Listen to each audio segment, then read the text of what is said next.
Hi, it's Renee. It's time to do some stash busting. Here's your recipe. You need one sentiment. I used some pocket scrapbooking cards for that.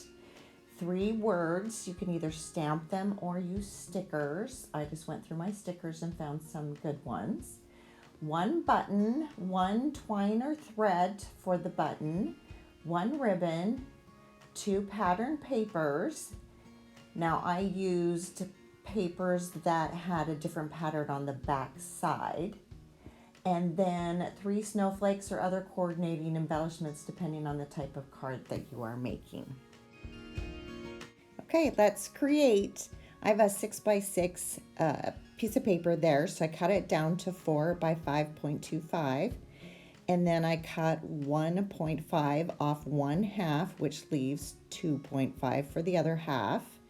And then I'm just flipping those so that I get the 2 different patterns. Adhere them to your card base, and then depending on your sentiment, you are going to want to trim it down. It can be whatever size you want. Your ribbon is going to be the 5.25, and I'm just using some glue dots to adhere mine.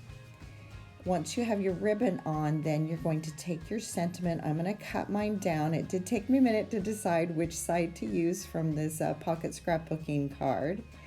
And then I just trimmed it down to a size that I thought was appropriate.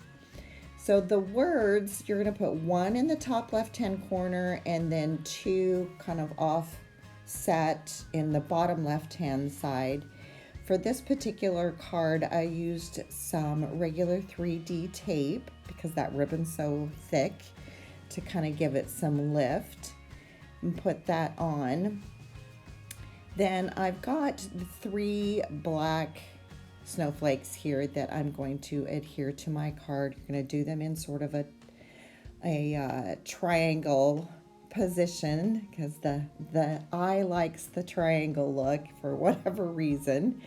So I'm using my liquid glass to adhere the ones that don't already have an adhesive back. And then for the button, this twine that I'm using was being temperamental and I could not get it through those tiny holes. So I decided to just tie it in a bow, stick it on some glue dots, and then I just kept looping onto the glue dot with as much thread as I could, just to kind of give it a whole bunch of loops. And then I just attached it to the top of the button. On the other cards, you'll see I was able to get the threads through the button. The holes were a little bigger than this button. And so I just tied a nice big bow on those. And then you'll want to use your liquid glass to put your button on. I put most of the buttons in the top left-hand corner, but on the last card I decided to scoot the snowflake off the sentiment and then put the button on that other side. Okay, then your card is done.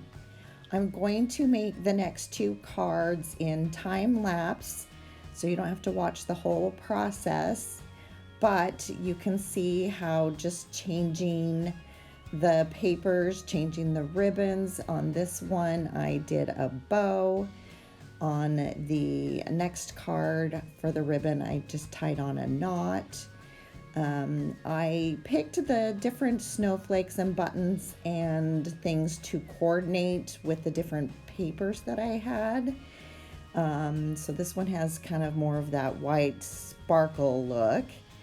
And then for this one, all the embellishments I picked were gold to go with this. And now the word stickers I used on this one was all from one set. So I just kind of spread them out, a few at the top and a few at the bottom, and then just adhered all my snowflakes and my button.